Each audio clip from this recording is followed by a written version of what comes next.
হাতে রয়েছে মাত্র কয়েক ঘন্টা, তারপরেই শুরু হতে চলেছে 2026 সালের মাধ্যমিক পরীক্ষা। বাংলা পরীক্ষার ঠিক আগের মুহূর্তে এই কম সময়টাকেও তোমরা কাজে লাগাও। এই কম সময়ে তোমরা খুব ভালো করে দেখে রাখো একটা বিষয়, সেটা হচ্ছে রচনা। প্রবন্ধ রচনা পরীক্ষাতে 4টি আসবে, যে কোনো একটি প্রবন্ধ রচনা লিখতে হবে। আজকের এই ভিডিওতে তোমাদেরকে এমন 4টি প্রবন্ধ রচনার বিষয়ে বলবো, যে 4টি প্রবন্ধ রচনা যদি তুমি খুব ভালো করে প্র্যাকটিস করো, অবশ্যই পরীক্ষাতে প্রবন্ধ রচনা তুমি কমন পাবে।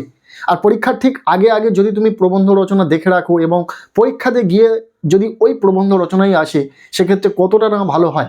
চলো আজকের এই ভিডিওতে বেশ কয়েকটি গুরুত্বপূর্ণ প্রবন্ধ রচনা দেখে নেওয়া যাক।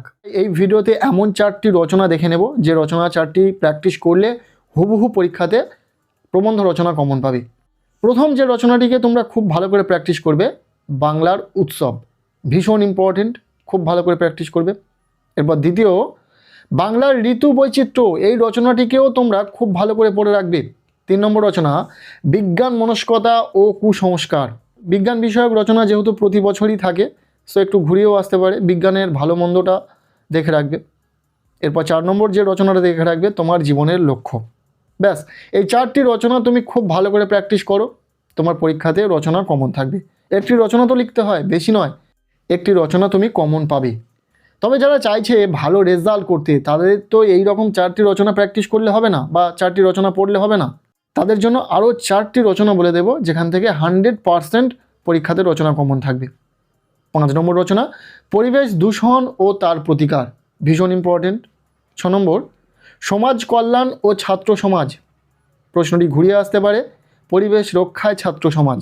এরপর 7 নম্বর প্রবন্ধ রচনা, শিক্ষা বিস্তারে গণমাধ্যমের ভূমিকা, ইম্পর্টেন্ট রয়েছে।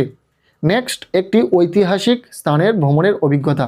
ব্যাস, এই 8টি রচনা খুব ভালো করে তোমরা দেখে রাখো, পরীক্ষাতে হুবহু রচনা কমন পাবে। তবে যারা এক্সট্রা দেখে রাখতে চাইছে, তাদের জন্য এক্সট্রা তো কোনো রচনা বলে দেব না, তবে একটি বইয়ের আত্মকথা বা একটি পথের আত্মকথা, একটি নদীর আত্মকথা, একটি গাছের আত্মকথা বা একটি কলমের আত্মকথা, এই ধরনের আত্মকথামূলক একটি রচনা কিন্তু পরীক্ষাতে দিয়ে দেয়। অনেক সময় অনেক বছরে দেখা গেছিলো যে দিয়ে দিয়েছে। সেক্ষেত্রে এই বিষয়গুলোর আত্মকথা দেখে রাখতে পারো, যদি তোমাদের পক্ষে সম্ভব হয়।